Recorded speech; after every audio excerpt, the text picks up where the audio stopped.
Hey everyone, it's San, and you're listening to Sanhuyenpodcast. I need to let you know that you're listening to the voice of an F1, a close contact.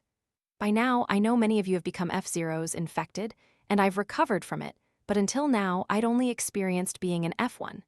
Many of you have been F1 numerous times, having had direct contact with many F0s.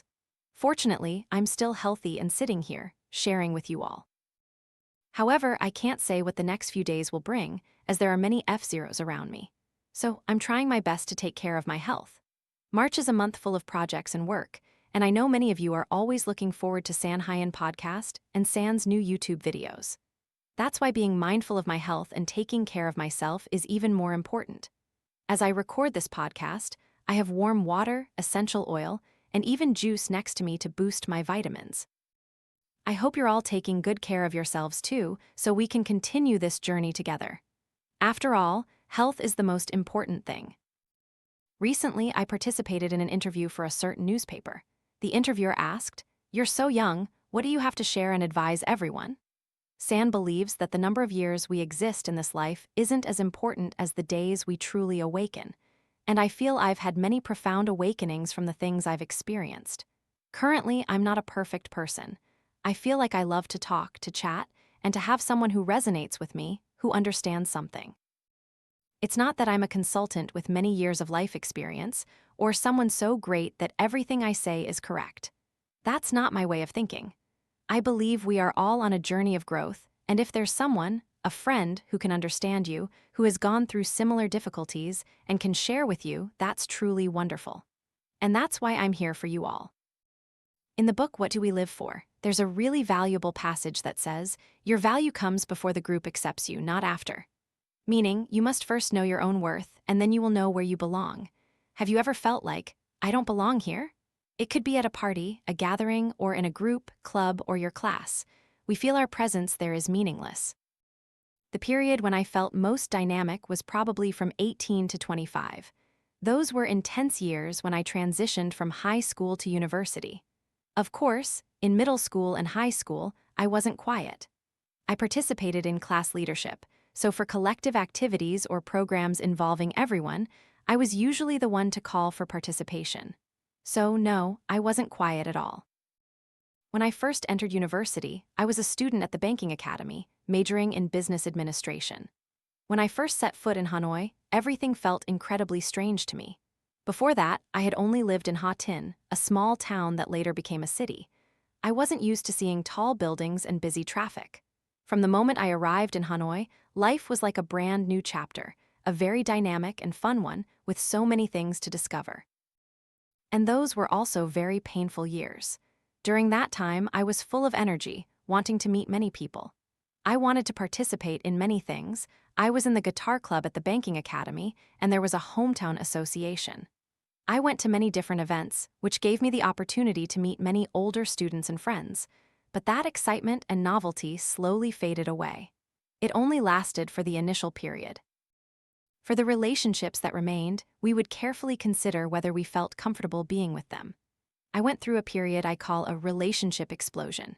For a while, I looked around me, and it was just like the lyrics of a song, though that song was about love. For me, it was about all relationships. One walks through countless loves, thinking they are the happiest person on earth, until one day their feet are weary, and they look back to find no one beside them. That was exactly how I felt during that period of explosion. I don't belong here. From the beginning, I wasn't someone who hated groups. I liked them. I loved group activities. But many experiences occurred between people, within relationships, and they made me feel that I needed to truly invest my energy and time into things that were more worthwhile. Perhaps this is why, as I grew older, I became more withdrawn. Even at work, I don't try to belong to any particular group. Sometimes, when we're in a group, let's say an elite group, we assume we are valuable because we must have achieved something to be in it. This group is favored by the boss, cared for by the boss, and you constantly crave recognition from others. And sometimes, you're in groups of people you consider high class, smart, wealthy, and you think, this is my lifeline. You believe you need to connect with high-class people to help you grow and have a future. Otherwise, if you associate with those who aren't at the same level or stage of development, you'll probably just decline like them. So, clearly, we're letting others, or a group, determine our self-worth. Have you ever been in a group where you had to force a smile, chat sweetly and cheerfully, but deep down, you felt incredibly uncomfortable? Just so others would think, ah, she's a good person, she's lovely. You were trying to make them see who you are.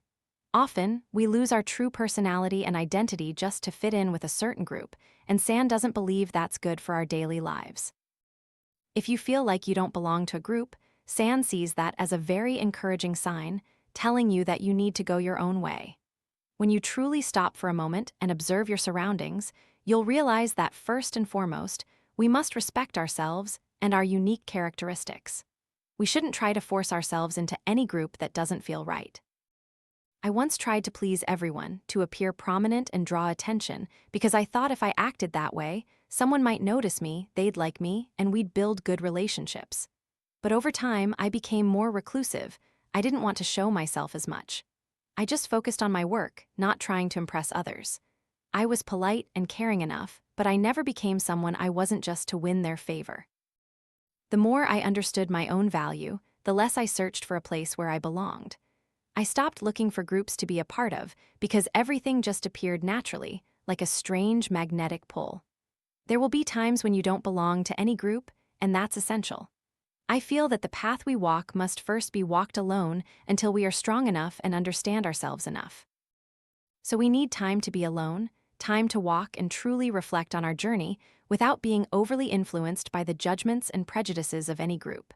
And of course, focusing on ourselves is essential so that things aligned with our values will automatically be drawn closer to us. My current life is filled with things that make me comfortable, and my relationships are here. They are always by my side. They understand and respect who I am. I know sometimes you're also experiencing a lot of exhaustion when a group of people isolates you, dislikes you, doesn't accept you for who you are, doesn't accept your choices, or doesn't want to be with you. You feel sad and disappointed in yourself, wondering, what's wrong with me? Why don't they love me? Why don't they accept me? But don't be upset about that because they don't decide your worth. They're just a group of people playing together. If we don't play with them, we play with others. And if there are no others, we play with ourselves. This life is long, you have many more things to go through. Just focus on yourself, and sometimes you'll have to walk alone. Accept that. I also want to talk about another aspect of society today. When we try to seek validation from a group, what they judge about you isn't necessarily your true value. Recently, there was a very young and talented model. She was the first to be eliminated from a show I'd rather not name, but I'm sure you all know it. Yet, she stepped out into the world and participated in many international shows with brands like Dolce & Gabbana and Balmain. Being eliminated early from a show like that usually means people think you lack potential. But today, she has stood up and proven how capable she is. This is also an image I want to use to tell you all to believe in yourselves and keep going. If this environment doesn't truly understand your worth, there are plenty of other opportunities, as long as you keep cultivating yourself and becoming better and more deserving of what you aspire to. No one can evaluate your worth. No group can determine if you are talented, interesting, or valuable. That is for you to decide. Humans are always very small, but many consider themselves the sky and decide the fates and values of others. But to overcome these things, we have a great belief and strength called effort and wisdom within. You can walk alone. In fact, you might have to choose to walk alone to truly know who you are. What I believe is important for us to have is to cultivate independence. We don't need to depend on anyone, nor do we need the recognition or acceptance of any group. Be independent to stand firmly on your own 2 feet. Continue to cultivate and develop yourself, and convince others with the values you create, rather than with fleeting and superficial things. Don't be sad if you don't belong to any group. Sometimes, you need to walk alone to truly know what belongs to you. Thank you all for listening to today's podcast with San. Our podcast will air every Tuesday at 10 p.m. on Sanhuyen's YouTube channel. Thank you, and see you in the next podcasts.